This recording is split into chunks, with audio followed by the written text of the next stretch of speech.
இந்த வீடியோவில் இன்றைக்கி நான் சொல்ல போகிற விஷயங்கள் உங்களுக்கு நிறைய பேருக்கு அதிர்ச்சிகரமாக இருக்கலாம், ஆச்சரியமாக இருக்கலாம், நிறைய பேருக்கு நம்ப முடியாமல் கூட இருக்கலாம்.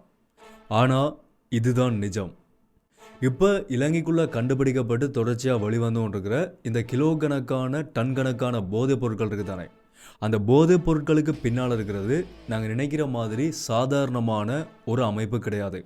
இந்த லோக்கல் நெட்வொர்க்னு சொல்லுவோம் தானே, இலங்கைக்குள்ளே மட்டுமே வியாபாரம் செய்கிறதுக்காக தயாரிக்கப்பட்ட போதைப் பொருட்கள் கிடையாது. இது இன்டர்நேஷ்னல் லெவலில் சர்வதேச அளவில் ஒரு மிகப்பெரிய, கிட்டத்தட்ட ஒரு கொலம்பியன் கேங் மாதிரி, ஒரு பாப்லோ எஸ்கோபர் மாதிரி பெரிய அளவிலான போதைப்பொருள் மாஃபியாவே இதுக்கு பின்னால் இயங்கியிருக்குன்றதை எங்களால் கிட்டத்தட்ட உறுதிப்படுத்தி பார்க்கக்கூடிய மாதிரி இருக்குது. ஒரு ஹப் மாதிரி இலங்கைக்குள்ள போதைப்பொருளை தயாரித்து ஏனைய நாடுகளுக்கு விநியோகிக்கிற அளவுக்கான மிகப்பெரிய செயல் திட்டம் அரசியல் சப்போர்ட்டோட இதுக்கு பின்னால் நடந்திருக்கின்றதை நாங்கள் உறுதிப்படுத்தி பார்க்க முடியும்.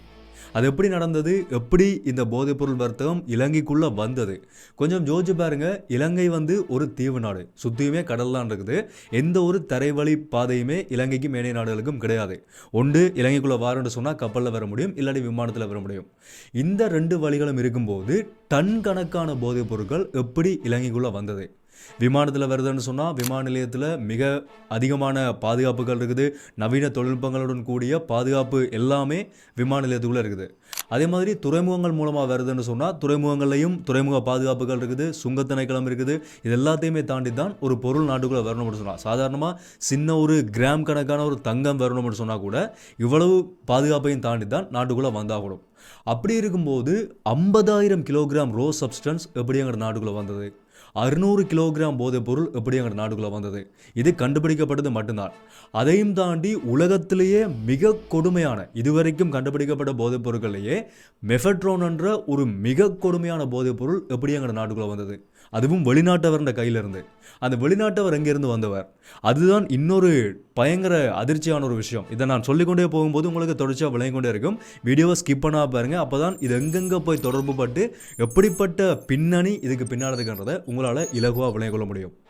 எங்கள் நாட்டில் இருக்கக்கூடிய ஒவ்வொரு இளைஞர்களும் தயவு செய்து நீங்கள் இந்த வீடியோவை அவதானமாக பாருங்கள். அதே மாதிரி இந்த வீடியோவை பார்த்து முடித்ததுக்கு பிறகு ஒருவேளை யாருமே அந்த ஒரு நிலைமைக்குள்ளே இருக்கக்கூடாது, ஒருவேளை யாராவது போதைப்பொருள் பயன்படுத்துகிற ஒருத்தராக இருந்தீங்கன்னு சொன்னால் இண்டையோட அந்த போதைப்பொருள் பாவனையை தயவு செய்து விட்டு வெளியில் வாங்க. இதுக்கு பின்னால் இருக்கிறது முழுக்க முழுக்க அரசியல். ஒவ்வொருத்தனையும் போதைப்பொருளுக்கு அடிமையாகிறதுக்கு பின்னால் இருக்கிறது முழுக்க முழுக்க அரசியல்ன்றதை தயவு செய்து விளங்கிக் கொள்ளுங்க.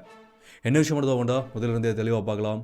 அனைவருக்கும் வணக்கம், நான் உங்கள் விகே கரிகாலன். அது இல்லாமல் என்னோட தெளிவாக பார்க்குறதுக்கு முதல் என்னோட சேனலுக்கு பஞ்சாராவது புதுசாக பார்த்துக்கணும் சொன்னால் இந்த மாதிரி தொடர்ச்சியான இன்ஃபார்மேட்டிவ் வீடியோஸ், அது மாதிரி நியூஸ் அல்லது அப்டேட்ஸ் எல்லாத்தையுமே தொடர்ச்சியாக பார்க்கணும்னு சொன்னால் மறக்காமல் சப்ஸ்கிரைப் பண்ணி அந்த பெல் ஐக்கனை கிளிக் பண்ணி ஆல் ஆப்ஷன் வச்சுக்கொள்ளுங்க. அப்போ நான் அப்லோட் பண்ணுற வீடியோஸ் எல்லாமே தொடர்ச்சியாக உங்களுக்கு கொடுங்க, நோட்டிஃபிகேஷன்ஸ் வரும். அது மாதிரி யாராவது நான் பர்சனலாக ஃபாலோ பண்ணி நினச்சிங்கன்னு சொன்னால் இன்ஸ்டாகிராமில் போய் விகே கரிகாலன் சர்ச் பண்ணிங்கன்னு சொன்னால் அதை ப்ரிஃபர் இங்கே மறக்காம ஃபாலோ பண்ணிக்கொள்ளுங்க. இந்த வீடியோவை லைக் பண்ணதுக்கு மறந்துடாதீங்க. தயவு செய்து இந்த வீடியோட கடைசியில் எல்லாருக்குமே முடிஞ்ச வரைக்கும் இந்த வீடியோவை பார்த்துட்டு மறக்காமல் ஷேர் பண்ணி விட்ருங்க. கடந்த செப்டம்பர் 21ஆம் தேதி இலங்கையினுடைய வெலிகம பகுதியில் வச்சு ஒரு 18 வயதான வெளிநாட்டை சேர்ந்த நபர் ஒருத்தர் இலங்கையினுடைய போலீஸாரால் கைது செய்யப்படுறார். அவர் எதுக்காக கைது செய்யப்படுறாருன்னு சொன்னால், இப்போ இலங்கைக்குள்ளே இந்த போதைப்பொருள் தொடர்பான விசாரணைகளும் தேடுதல்களும் நடந்து கொண்டிருக்கு தானே, அதில் ஐஸ் என்ற கிறிஸ்டல் மெத்தஃபெட்டமைன் போதைப் பொருளை தயாரிக்கிறதுக்கு பயன்படுத்தப்பட்ட இடமாக சொல்லி ஒரு இடத்துல சோதனை நடத்தப்பட்ட இடத்துல தான் இந்த குறித்த 18 வயதான யூரோப்பில் இருக்கிற மெல்டா நாட்டை சேர்ந்த ஒரு நபர் ஒருத்தர் கைது செய்யப்படுறார். அவர் கைது செய்யப்படும் போது அந்த நபர்ன்ற கையில் ஒரு வெள்ளையா பவுடர் மாதிரி, கிட்டத்தட்ட ஒரு கொக்கைன் மாதிரி ஒரு போதைப்பொருள் இருக்கிறதையும் போலீஸார் கண்டுபிடிக்கணும். அந்த போதைப்பொருளை வச்சுக்கொண்டு அதை தயாரிக்கிற நடவடிக்கையில் தான் அந்த குறித்த நபர் ஈடுபட்டதா போலீஸாரால் ஒரு விடயம் சொல்லப்படுது. அந்த போதைப்பொருள் மீட்கப்பட்டு இலங்கையினுடைய போதைப்பொருள் கட்டுப்பாட்டு பிரிவுக்கு அது ஆய்வுக்காக அனுப்பப்படுது. அந்த ஆய்வினுடைய முடிவில் வெளியாகின தகவல் என்னன்னு சொன்னால், அந்த போதைப்பொருள் இதுவரைக்கும் இலங்கைக்குள்ளே கண்டுபிடிக்கப்படாத முதலாக இப்போ தான் கண்டுபிடிக்கப்படுற மெஃபட்ரோன் சொல்லப்படுற உலகத்தினுடைய அதி உச்சகட்டமான ஆபத்தை ஏற்படுத்தக்கூடிய ஒரு போதைப்பொருள். இதுவரைக்கும் இலங்கைக்குள்ள அந்த போதைப்பொருள் கண்டுபிடிக்கப்பட்டதே இல்லை. ஐசன்ற கிறிஸ்டல் மெத்தஃபெட்டமைனே அதி உச்சகட்டமான ஆபத்தை ஏற்படுத்தக்கூடியது. ஆனால் அதை விட பல மடங்கு ஆபத்தை ஏற்படுத்தக்கூடியதான் இந்த மெஃபட்ரோன் என்ற குறித்த போதைப்பொருள். இந்த செய்தி வெளியானதுக்கு பிறகு இந்த மெஃபட்ரோன்னு சொன்னா என்ன, இது எங்க உருவாக்கப்பட்டது, எப்படி எங்கட நாட்டுக்குள்ள வந்தது, இதன் விளைவுகள் எப்படி இருக்கும், உலகத்திலேயே அதி உச்ச ஆபத்தான போதைப்பொருள்னு சொன்னா அதன் விளைவு எப்படி இருக்கும்ன்ற வரைக்கும் நிறைய விடயங்களை நான் தேடி பார்த்தேன். அதை பார்க்கும்போது தான் எங்களோட நாடை எப்படியெல்லாம் இவர்கள் உபயோகிக்கிறதுக்கு, நான் ஆரம்பத்தில் சொன்ன மாதிரி ஒரு போதைப்பொருள் ஹப் மாதிரி எங்களோட நாட்டை பயன்படுத்துறதுக்கு எப்படியெல்லாம் திட்டமிட்டிருக்கிறார்கள்ன்றது அதிலிருந்து எங்களுக்கு ஓரளவுக்கு விளங்கிக் கொள்ளக்கூடிய மாதிரி இருந்தது. இந்த போதைப்பொருள் எங்கே முதலாக உருவாக்கப்பட்டிருக்குன்னு சொன்னால் யூரோப் நாடுகளில் தான். ஐரோப்பாவில் 1999ஆம் ஆண்டிலிருந்து 2000ஆம் ஆண்டு காலகட்டத்தில் இந்த போதைப்பொருள் முதலாக கண்டுபிடிக்கப்பட்டு அங்கே பயன்படுத்தப்பட்டிருக்குது. அதில் இன்னொரு ஆச்சரியமான விஷயம்னு சொன்னால் 2008ஆம் ஆண்டு வரைக்கும் ஐரோப்பாவில் எல்லா நாடுகள்லையுமே இதை சட்ட ரீதியாகவே பயன்படுத்துறதுக்கான முழுமையான அனுமதி வழங்கப்பட்டதாக சொல்லப்படுகிறது. முக்கியமாக யூகேல, இந்த வீடியோ நீங்கள் யூகேல இருந்து பார்த்து கொண்டிருப்பீங்க. யூகேல இருக்காங்களுக்கு இந்த மெஃபட்ரோன்ற போதைப்பொருளோட பேர் ஆரம்ப காலத்தில் இருந்தாக்களுக்கு 2008ஆம் ஆண்டுகளில் ஒரு வயசில் இருந்தாக்களுக்கு தெரிஞ்சிருக்கிறதுக்கான வாய்ப்புகள் அதிகமாக இருக்குது. என்னென்னு சொன்னால் யூகேல தான் அதிகமாக இந்த போதைப்பொருள் பயன்படுத்தப்பட்டதாக சொல்லப்படுது. 2008ஆம் ஆண்டு வரைக்கும் இந்த போதைப்பொருள் ஐரோப்பிய நாடுகளில் அதிக அளவாக பயன்படுத்தப்படுது. அதுக்கு பிறகு 2008ஆம் ஆண்டில் தான் முதலாக இஸ்ரேல் இந்த போதைப்பொருள் ஒரு கடுமையான ஆபத்தை ஏற்படுத்தும்ன்றதை கண்டுபிடிச்சு முதலாக இதை சட்டவிரோத போதைப்பொருள்னு சொல்லி தங்களோட நாட்டுக்குள்ளே தடை செய்கிறார்கள். அதுக்கு பிறகு 2010ஆம் ஆண்டில் ஐரோப்பிய யூனியன் இந்த போதைப் பொருளை முழுமையாக ஐரோப்பிய நாடுகளிலிருந்து தடை செய்கிறார்கள். இதுக்கான ஒரு சட்டமும் கொண்டு வரப்பட்டதா ஒரு விடயம் சொல்லப்படுது. ஸோ 2000 ஆண்டுகளில் கண்டுபிடிக்கப்பட்டு 2010ஆம் ஆண்டு வரைக்கும் ஐரோப்பாவில் பயன்படுத்தப்பட்டதுக்கு பிறகு முழுமையாக ஐரோப்பாக்குள்ள இந்த போதைப் பொருள் தடை செய்யப்படுது. இந்த போதைப் பொருள்ட வடிவங்கள் எப்படி இருக்கும்னு சொன்னால் இது முழுக்க இந்த ஐஸ்ன்ற கிறிஸ்டல் மெத்தபெட்டமைன் போதைப் பொருள் மாதிரி லேபில் உருவாக்கப்பட்டது தான். ஆய்வுக்கூடங்களில் உருவாக்கப்படுற ஒரு செயற்கையான போதைப் பொருள் தான். இதன் வடிவங்கள் எப்படி இருக்கும்னு சொன்னால் டப்லெட் மாதிரி, ஒரு மாத்திரை மாதிரி இருக்கும். இன்னொன்று இந்த கலட்டக்கூடிய டப்லெட்ஸ் இருக்குது தானே, நாங்கள் தமிழில் கூட்டு குளுசைன்னு சொல்லுவோம்.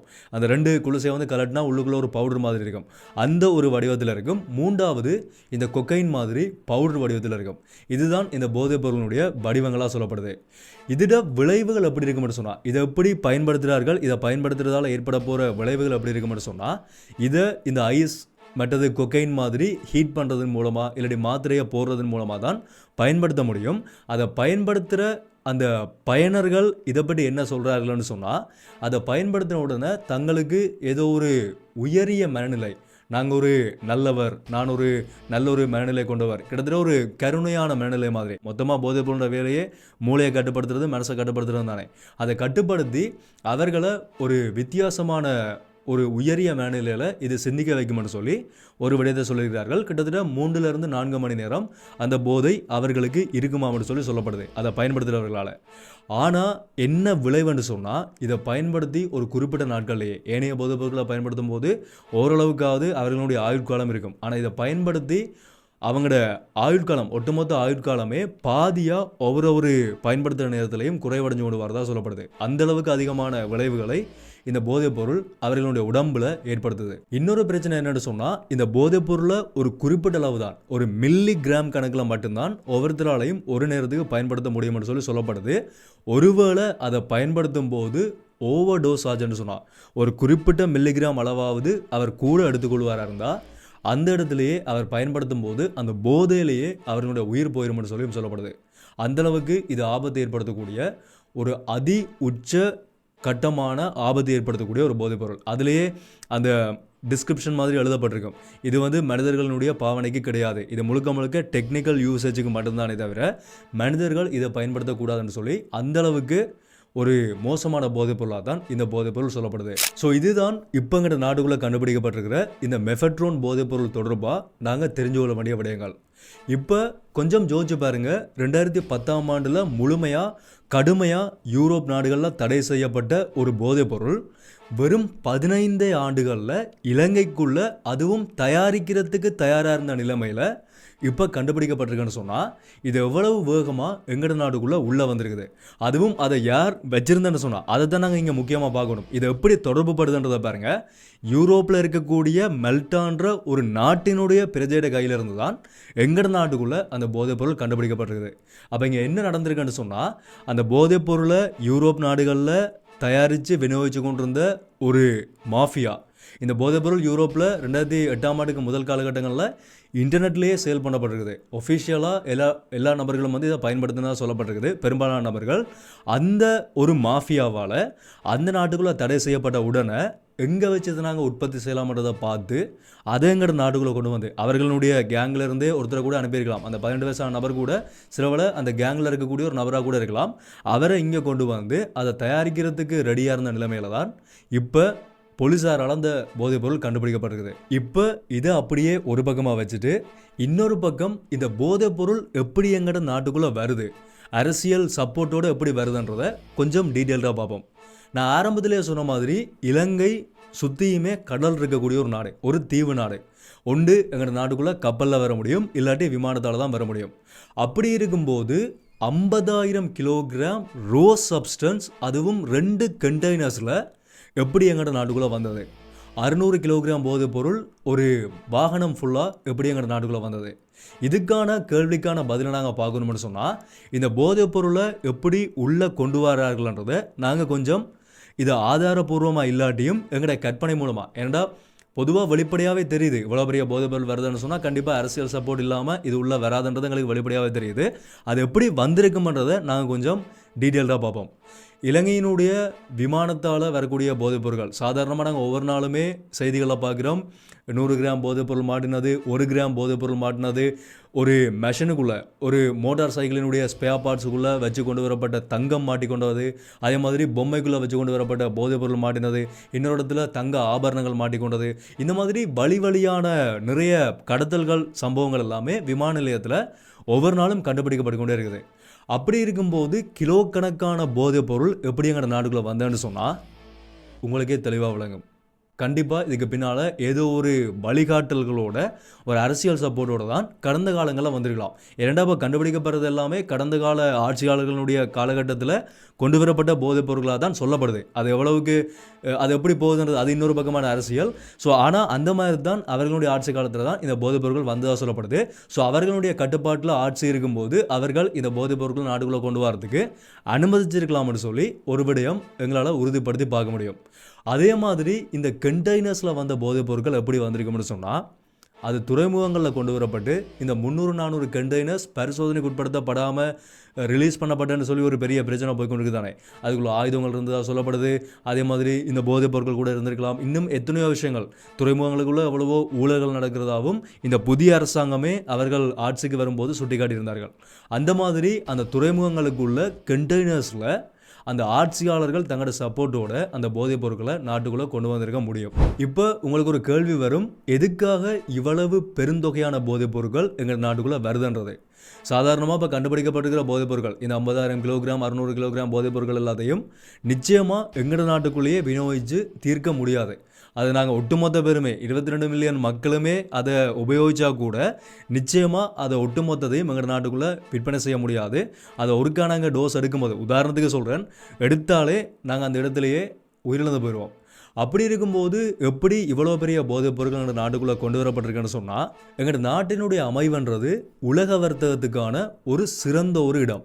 எங்கள் நாட்டில் வச்சுக்கொண்டு கப்பல் போக்குவரத்தாக இருந்தாலும் சரி, இல்லாட்டி விமான போக்குவரத்தாக இருந்தாலும் சரி, இலகுவாக ஏனைய நாடுகளுக்கு, யூரோப்புக்கோ இல்லாட்டி ஏனைய நாடுகளுக்கோ இலகுவான வர்த்தகத்தை செய்ய முடியுமன்றது எல்லாருக்குமே தெரிஞ்ச ஒரு விஷயம். நானும் நிறைய வீடியோக்களில் இதை சொல்லியிருக்கிறேன். அந்த வாய்ப்பை பயன்படுத்தி கொண்டு இந்த போதைப் பொருள் வர்த்தகத்தை செய்கிறதுக்காக தான் இவர்கள் இந்த ரோ சப்ஸ்டன்ஸை, போதைப் பொருளை தயாரிக்கிறதுக்கு பயன்படுத்தப்படுற ரசாயனங்களை இலங்கைக்குள்ளே கொண்டு வந்து தயாரிக்கிற செயற்பாடுகளில் ஈடுபட்டுருக்கிறார்கள்ன்றதை எங்களால் நல்லாவே தெளிவாக பார்க்கக்கூடிய மாதிரி இருக்குது. இதை நாங்கள் ஒரு ரிப்போர்ட்லையோ இல்லாட்டி யாராச்சும் ஒருத்தர் கொண்டு வந்து இதை சொன்னால் மட்டும்தான், நாங்கள் உறுதிப்படுத்தி காட்டினா மட்டும்தான் நாங்கள் நம்பணுன்ற அவசியம் இல்லை. ஒரு சின்ன பிள்ளைகிட்ட கூட்டிகிட்டு போய் இந்த விஷயங்கள் எல்லாமே சொல்லிவிட்டு இது எப்படி வந்திருக்கும்னு கேட்டால் கூட அவர்களே இந்த பதிலை தான் சொல்லுவார்கள். இந்த போதைப்பொருள் வர்த்தகத்துக்காக தான் நாட்டுக்குள்ளே இது வந்திருக்கின்றது தெளிவாகவே தெரியுது தானே. இது சாதாரணமான லோக்கல் நெட்வொர்க் கிடையாது, இன்டர்நேஷ்னல் நெட்வொர்க். இன்டர்நேஷ்னல் ரீதியான போதைப்பொருள் வர்த்தகமே இலங்கையை ஒரு ஹப் மாதிரி பயன்படுத்தி நடந்திருக்கின்றது தான் இதிலிருந்து எங்களால் உறுதிப்படுத்தி வெளிப்படையாக பார்க்கக்கூடிய ஒரு உண்மை. இதை யார் செய்திருப்பார்கள், எந்த அரசியல் பின்னணி இருந்திருக்கும் என்றதெல்லாம் நாங்கள் உறுதிப்படுத்தாமல் வெளிப்படையாக சொல்ல முடியாது. ஆனால் மக்களுக்கு நிச்சயமாக தெரியும் எந்த ஆட்சியாளர்களுக்கு பின்னால் இந்த போதைப்பொருள் கடத்தல்காரர்கள் நின்றார்கள், யார் யாரோட இந்த பாதாள உளவு குழுவினுடைய செயற்பாட்டாளர்கள், இப்போ கைது செய்யப்பட்டிருக்கிற செயற்பாட்டாளர்கள் யாரோட எல்லாம் நிகழ்வுகளில் கலந்து கொண்டார்கள், யாரோட எல்லாம் பழக்கம் வச்சிருந்தார்கள், கைது செய்யப்பட்டிருக்கக்கூடிய மனம்பெரி எந்த கட்சியில் இருந்தவர், இந்த மாதிரியான முழு தகவல்களுமே மக்களுக்கு வெளிப்படையாக தெரிஞ்ச ஒரு விஷயம். அதனால அவர்களுக்கும் வெளிப்படையாக இந்த விடயங்கள் தெரியும். என்னதான் இது சர்வதேச ரீதியான ஒரு போதைப்பொருள் மாஃபியாவாக இருந்தால் கூட இலங்கைக்குள்ளேயும் இந்த போதைப்பொருள் வர்த்தகம்ன்றது பெரிய அளவில் நடந்து கொண்டு தான் இருக்குது. இப்போ ரீசெண்டாக இலங்கையினுடைய போதைப்பொருள் கட்டுப்பாட்டு பிரிவால் வெளியிடப்பட்ட ஒரு அதிர்ச்சிகரமான தகவல் என்னென்னு சொன்னால், இலங்கைக்குள்ளே இருக்கக்கூடிய 12லிருந்து 17 வயதுக்கு உட்பட்ட பாடசாலை மாணவர்கள் மேல் மாகாணத்தில் தான் அதிகமாக போதைப் பொருளுக்கு அடிமையாக இருக்கிறார்கள். பாடசாலை மாணவர்கள் அதிகமாக போதைப் பொருளுக்கு அடிமையாகி தொடர்ச்சியாக திரும்ப பயன்படுத்துகிறார்கள்னு சொல்லி ஒரு அதிர்ச்சிகரமான விஷயத்தை அவர்கள் வெளிப்படுத்தியிருக்கிறார்கள். அதுவும் எப்படி அவர்கள் பயன்படுத்துகிறார்கள்னு சொன்னால், ஆரம்பத்தில் இதை ஒரு டெஸ்ட் பண்ணுற மாதிரி நாங்கள் ஒருக்கா உபயோகித்து பார்ப்போம் என்ற பெயரில் அந்த போதைப் பொருளை பயன்படுத்துகிறதாகவும், அதுக்கு பிறகு 67% அப்படி ஆரம்பத்தில் ஒருக்கா உபயோகிக்கக்கூடியவர்களில் 67% திரும்ப அந்த போதைப் பொருளை பயன்படுத்த ஆரம்பிக்கிறதா ஒரு அதிர்ச்சிகரமான விடயத்தை அவர்கள் வெளிப்படுத்தியிருக்கிறார்கள். ஜோதிச்சு பாருங்க, 12லிருந்து 17 வயசு ஒரு டீனேஜ் வயசுக்குள்ளே போதைப் பொருளுக்கு அடிமையாகிறார்கள்னு சொன்னால் அவர்களோட வாழ்க்கையே அங்கால இல்லை, முழுமையாக இல்லாமல் போயிடும். இன்றைக்கு எங்கள் நாட்டுக்குள்ளே ஆரம்பத்தில் கஞ்சான்ற ஒரு போதைப்பொருள் மட்டும்தான் நாங்கள் கேள்விப்பட்டிருப்போம். அதுக்கு பிறகு ஹெரோயின், கொக்கைன், கிறிஸ்டல் மெத்தஃபெட்டமைன், ஐஸ்ன்ற கிறிஸ்டல் மெத்தஃபெட்டமைன் போதைப்பொருள், இப்போ மெஃபெட்ரோன்ற போதைப்பொருள் வந்திருக்குது. இது எவ்வளோ தூரத்துக்கு நாட்டுக்குள்ளே வந்திருக்குன்றதே ஒரு அடுத்த கேள்வி, ஒரு பெரிய சந்தேகத்தை ஏற்படுத்தக்கூடிய கேள்வி. இது ஒருத்தர்கிட்ட மட்டும்தான் இருந்திருக்குதா இல்லாட்டி இன்னும் நிறைய பேர்கிட்ட இருக்கான்றதும் எங்களை கிட்டத்தட்ட ஒரு பதக்க வைக்கிற மாதிரியான ஒரு விடயமாக தான் இது மாறி இருக்குது. ஆட்சி காலத்தில் ஊழல்கள் செய்து ஏகப்பட்ட பணங்களை சம்பாதிச்சு அந்த பணங்களை பதுக்கி வச்சு வெளிநாடுகளுக்கு அனுப்பி நிறைய சொத்துக்களை வாங்கி குவிச்சு எல்லாமே செய்த இதுக்கு பின்னால் இருக்கக்கூடிய அரசியல்வாதிகள் எதுக்காக இந்த ஒரு மோசமான போதைப்பொருள் வர்த்தகத்தையும் செய்யணும்? அந்த பணத்தை வச்சுக்கொண்டு என்ன தான் செய்ய போகிறார்கள்? வாழ்க்கையில் வாழும்போதும் அனுபவிக்கிறது இல்லை, வாழ்ந்து இறந்ததுக்கு பிறகும் அந்த பணம் யாரோ ஒருத்தண்ட கட்டுப்பாட்டுக்குள்ளே தான் போக போகுது, இல்லாட்டி அரசாங்கத்துக்கு போக போகுது. பிறகு எதுக்காக இவ்வளவு கஷ்டப்பட்டு இவ்வளவு பேரை அழித்து இவ்வளவு ரிஸ்க் எடுத்து இந்த போதைப்பொருள் வர்த்தகத்தை செய்யணும்? ஏனென்று சொன்னால் இதுக்கு பின்னால் இருக்கிறது முழுக்க அரசியல். ஒருத்தனை சிந்திக்க விடாமல் பண்ணணும். இப்போ உலகத்தில் ஒரு நாட்டுக்குள்ளே அடுத்த தலைமுறை சிந்திக்கிற ஒரு தலைமுறையாக உருவாகினா தான் அந்த ஆட்சியாளர்கள் சரியான ஒரு ஆட்சியாளர்களாக இருப்பார்கள். அப்படி இல்லை, அவர்களை சிந்திக்க விடாமல் செய்கிறதுக்கான ஏதாவது செயல்முறைகளை செஞ்சால் அந்த ஆட்சியாளர்கள் என்ன வேணாலும் மாற்றம் போடலாம், எவ்வளோ வேணாலும் ஊழல்கள் செய்யலாம். அந்த ஊழல்களை இவர்கள் செய்யணும்னு சொன்னால் இப்போவே அடுத்த வாக்காளர்கள் யார், அந்த வாக்காளர்களை நாங்கள் சிந்திக்க விடாமல் செய்யணும்னு சொன்னால் என்ன செய்யணுமன்றது தான் இந்த போதைப் பொருட்களை விநியோகித்து அவர்கள் செய்து கொண்டிருக்கிறார்கள். இதுதான் உண்மை. இந்த போதைப் பொருளுக்கு பின்னால் இருக்கிறது முழுக்க அரசியல். அது பியராக இருந்தாலும் சரி, சாராயமாக இருந்தாலும் சரி, குடிபோதையாக இருந்தாலும் சரி, இல்லாட்டி சிகரெட்ஸாக இருந்தாலும் சரி, இந்த போதைப் பொருட்களாக இருந்தாலும் சரி, இது எல்லாத்துக்குமே பின்னால் இருக்கிறது முழுக்க அரசியல்ன்றதை தயவு செய்து எல்லாருமே விளங்கிக் கொள்ளுங்க. முதலாவது சிந்திக்க கற்றுக்கொள்ளுங்க. அரசியல்ன்றதை நாங்கள் நிச்சயமாக எங்களோட வாழ்க்கையிலேருந்து ஒதுக்கி பார்க்க முடியாது. எல்லாருமே அரசியலை பார்க்கணும், அரசியல் என்ன நடக்குதுன்றதை தெரிஞ்சு கொள்ளணும். அதுக்கு நாங்கள் கொஞ்சம் சிந்திக்கிற ஒரு சமுதாயமாக இருக்கணும். அப்படி இல்லைன்னு சொன்னால் எங்களை முட்டாளாக்கிட்டு அவர்கள் ஊழல்கள் செஞ்சு கொண்டு தங்களோட ஆட்சியை காப்பாற்றி கொண்டு போய்கொண்டே இருப்பார்கள். இதுக்காகத்தான் இவ்வளவு ரிஸ்க் எடுத்து இந்த போதைப் பொருட்களை நாட்டுக்குள்ளே கொண்டு வந்து இந்த அரசியல்வாதிகள் இதை செய்து கொண்டிருக்கிறார்கள்ன்றதை விளங்கி கொள்ளுங்க. நானும் எத்தனையோ வீடியோஸில் தொடர்ச்சியாக இந்த ஒரு விஷயத்தை திரும்ப உங்கள்கிட்ட சொல்லிக்கொண்டே இருக்கிறேன். இதை பயன்படுத்தக்கூடியவர்கள் யாராவது இந்த வீடியோஸ் நீங்கள் பார்த்து கொண்டு வந்தீங்கன்னு சொன்னால் தயவு செய்து இண்டியோட விட்டுருங்க. நீங்கள் ஒருக்க உபயோகித்து பார்ப்போம்னு சொல்லி ஒரு போதைப் பொருளை போய் உபயோகித்து பார்க்குறீங்களே, நீங்கள் எத்தனை பேர் என் வாழ்க்கைக்கு இது பயன்படும்னு சொல்லி ஒரு படிப்பை படிக்கிறீங்க, இல்லாட்டி ஒரு வெப் கோடிங்கை படிக்கிறீங்க, இல்லாட்டி ஒரு ஏஐயை பற்றி தெரிஞ்சு கொள்கிறீங்க. அதுவும் ஏதோ ஒரு புது விஷயம் தானே, இது புதுசாக இருக்குன்னு சொல்லி தானே ஒரு கியூரியோசிட்டியில் போய் அதை டெஸ்ட் பண்ணி பார்க்குறீங்க. அதே மாதிரி உங்களுக்கு தேவையான விஷயத்தையும் படித்து பார்க்கலாம் தானே, டீனேஜ் வயசில் இருக்கிறார்கள். இல்லாட்டி ஒரு புது டூலை வந்து யூஸ் பண்ணி பார்க்கலாம் தானே. அதை யாருமே செய்கிறதில்ல. எங்கே கெட்ட விஷயங்கள் நடக்குதோ, எங்களோட வாழ்க்கையை அழிக்குதோ அதுக்குள்ளே போய் நின்று அதை பயன்படுத்துறதுக்கு தான் நிற்கிறது. வாழ்க்கை தேவையில்லை, இன்றைக்கு எப்படி இருக்குதோ அதை வாழ்ந்துட்டு போயிடுவோம்ன்ற மேனில் தான் உண்மையாக சொல்ல போனால் இன்றைக்கி நிறைய டீனேஜர்ஸில் அதே மாதிரி அடுத்த ஜென்ரேஷனில் இருக்கிறது, எங்களோட ஜென்ரேஷன்லையும் சரி அடுத்த ஜென்ரேஷன்லையும் இருக்கிறது இன்ஸ்டன்ட் சக்ஸஸ். உடனடியாக எனக்கு சக்ஸஸ் வேணும், இன்றைக்கு நான் மில்லியனர் ஆகணும். அப்படி இல்லைன்னு சொன்னால் எனக்கு அந்த வாய்ப்பு வேணாம். என்னட்டு போகிறது. இதுக்கு பின்னால் நிறைய விஷயங்கள் இருக்குது. அதை நான் இன்னொரு வீடியோவில் ஷேர் பண்ணிக்கொள்கிறேன். ஸோ தயவு செய்து கொஞ்சம் விளங்கிக் கொள்றதுக்கு பாருங்கள். இது எங்களோட வாழ்க்கை, நாங்கள் தான் வாழ வேண்டியது. அடுத்தவனுக்காக எங்களோட வாழ்க்கையை அழிச்சோம்னு சொன்னால் நாங்கள் வாழ்கிறதுல அர்த்தமே கிடையாது. இதை பற்றின உங்களுடைய கருத்துக்களை நீங்கள் தாராளமாக கீழே இருக்க கமெண்ட்டில் சொல்லிடலாம். இந்த மாதிரியான தொடர்ச்சியான வீடியோஸை பார்க்கணும்னு சொன்னால் இனிமேல் சப்ஸ்கிரைப் பண்ணாமல் இருந்தீங்கன்னு சொன்னால் சப்ஸ்கிரைப் பண்ணி இந்த பெல் ஐக்கனை கிளிக் பண்ணி ஒரு ஆப்ஷன் சொல்லுங்கள். அப்போ நான் அப்லோட் பண்ணுற வீடியோஸ் எல்லாமே தொடர்ச்சி உங்களுக்கு கூட கொடுத்தேன் நோட்டிஃபிகேஷன்ஸ் வரும். ஸோ மீண்டும் ஒரு வீடியோவில் சந்திப்போம்.